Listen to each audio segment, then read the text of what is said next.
last up, we have a very special comedian here. You've seen her at Caroline's on Broadway, Stand Up New York, Ridgefield Playhouse.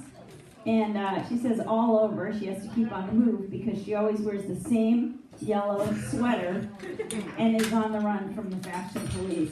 Give it up for Laurie Newkirk.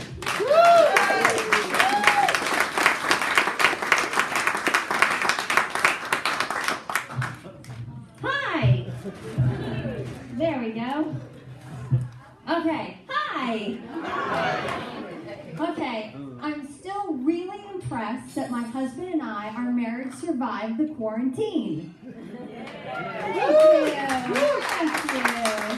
Yes, it was really hard because I'm an extreme talker, extrovert, and my husband isn't. So 3 months into the quarantine, I was so desperate to talk to people, I started answering spam calls. It's true. Hello? No, I don't want an extended warranty on my car. But how are you? Are you okay? Spam callers started hanging up on me. I live near here. I live in Riverside, which is part of Greenwich, but it's not the right part. When I say I have a job, I'm greeted with, "Oh, I'm so sorry." When I say I don't have a pool, no, or a Porsche, or a second home, oh, the tragedy. Now at a Greenwich party, I just say I'm the caterer. It's easier that way. Yes, okay, I have to warn you, I'm a people-pleasing perfectionist, which means I'm the kind of person who sends you the emails with all the exclamation points, and when I get nervous, I talk in a really high voice, and I'll agree with just about anything, no matter what.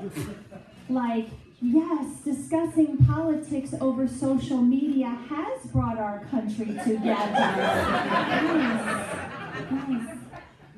Yes. And I think I'm like this because I have a really negative inner voice. So to combat that, I'm thinking of changing my inner voice to be British. Because you know how everything bad sounds better in a British accent? You know, like the mean reality show judges? So, Bern, I really need this bathing suit shopping. Yeah, so when I go bathing suit shopping, it's like, Laurie, in that bathing suit, your thighs look positively like wibble wobble. And your tummy is decidedly squidgy. And my dear, dear girl, but your devil dumplings could use a pump. After comments like these, I don't know whether I got kicked off or made it to the finals. Like I said, my husband's a really great guy, but he doesn't like to talk very much, especially after, well, you know, woohoo! So, but do you know what I caught him doing 3 weeks ago? Yeah, yes. He was watching the post-game show of golf. Golf. He was happily listening to them talk about the golf game he just watched. He was engaged in post-coital golf. And do you know what this sounds like?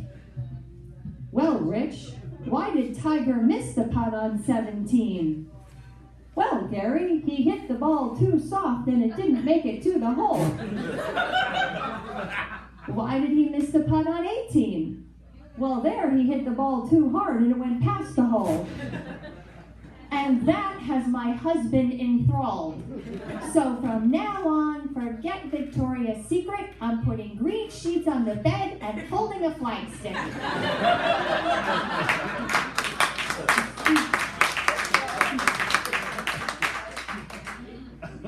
Yes, okay, so I think that our country spends too much time concerned about weight. And I personally hate Spanx.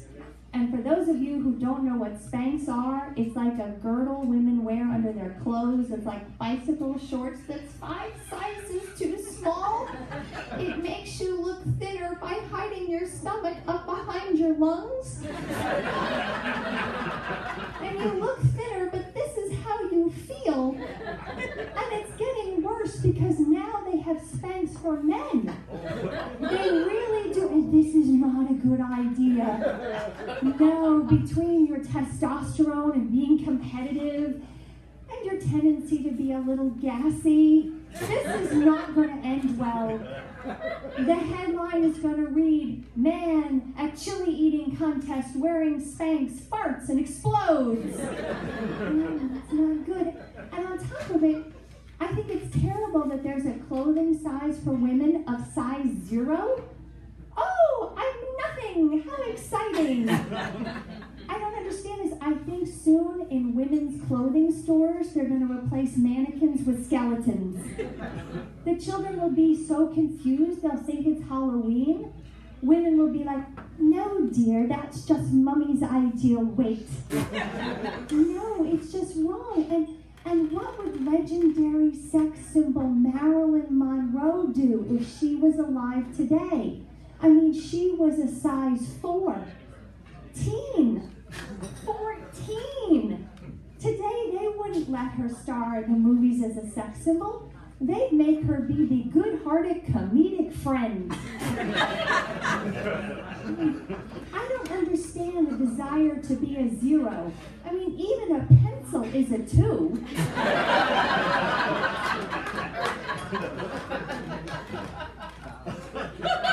Right, yes, okay.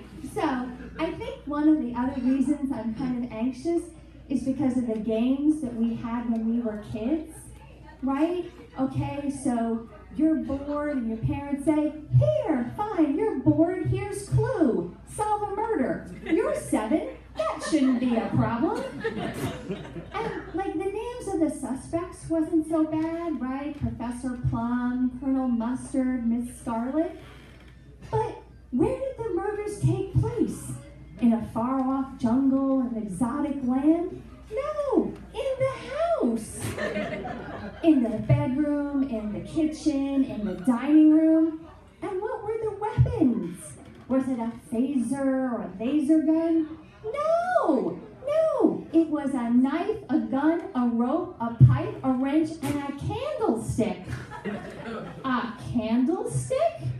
Okay, so now you're 7 and it's Thanksgiving and your mom is in the dining room setting out the table with the candlesticks and you're thinking, you know, the family doesn't get along very well for the holidays. You know, and then what do they do if it's raining out and it's dark and you're bored and you're a kid? They give you a Ouija board.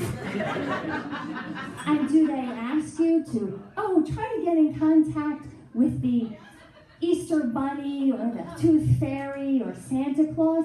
No. Why don't you summon the dead?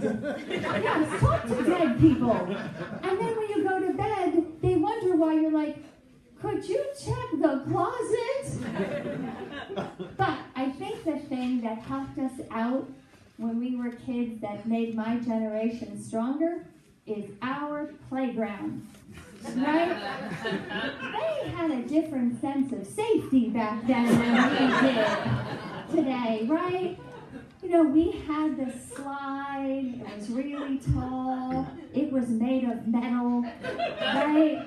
And on a really hot day, you'd be crab crawling down it as fast as possible, trying not to get a second-degree burn on the back of your legs, right? And then, in addition to being really high, it was also high off the ground, so if you went swoosh, you could get airborne. So, and you probably learned this, right? Cotton sticks to metal, but polyester doesn't, right?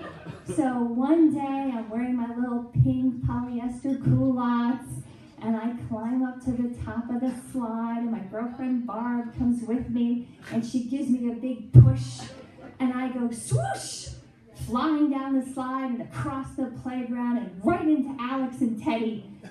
And they would have been mad when they got up, but when they saw how far I flew across the playground, respect. And then we also had the seesaw, right? Ours was really long, so you could get really high, and you'd go up and down, and friend would jump off and BAM! You'd go slamming to the ground, and now you're shaken, and your sense of trust is shaken, right? And now, have you seen the seesaws today? They're about this high on a spring. You can't drop anybody.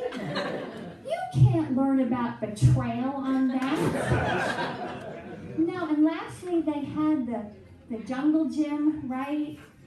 And you're climbing and swinging and hanging upside down, and you're looking at the ground. And what are you looking at? Are you looking at cedar chips? No. Are you looking at a rubber mat? No. You're looking at concrete. One of the hardest man-made substances there are. Right? And so one day at the playground, I'm climbing and I'm trying to race so to get to the top, and I missed the handheld, and I fell, and it's okay. And I fell on my hands and knees, and then my friends picked me up, and there's some blood dripping down my leg to my little white sock and my little kid. And they went and got the teacher, because she wasn't watching. Because she was never watching. And she came over and she did what all the mothers and the teachers did back then, right? She went, right, on the thumb, that's what they did for your hair. Fixed it if you had something on a cheek, right? If you had an open wound. Right, that's what they did. And I would like you to know, to this day, I have a scar on my knee. It's true, from that, and I'm very proud of that scar. That's a playground scar, right? And I don't think someone with a playground scar should have to wear Spanx. That